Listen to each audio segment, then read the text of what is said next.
فَإِذَا عَرَفُوهُ عَبَدُوهُ İmam Hüseyin aleyhissalam buyurur, elə ki insanlar Allahı tanıdılar, ibadət eləyəcəklər.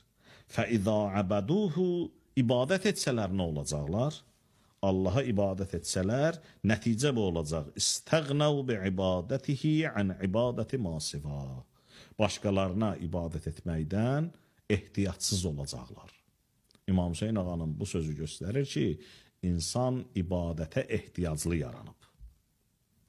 İnsan ibadət xasiyyətli, qul olmaq xasiyyətlidir.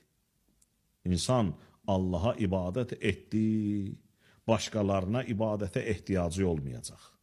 Amma yox, Allaha ibadət etmədi, hökmən kimisə tapıb ona qul olacaq.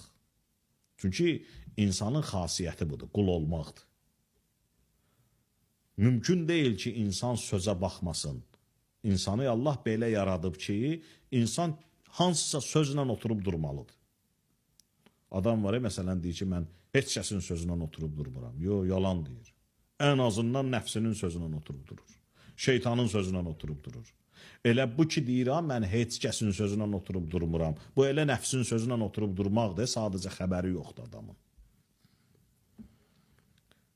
İstəyirsən başqalarına kölə olmaqdan, qul olmaqdan, onların qarşısında sınmaqdan azad olasan, buyurur Allah qarşısında bəndə ol, Allah qarşısında əyil və bu əyilmək səni ehtiyatsız eləyəcək başqalarının qarşısında əyilməkdən.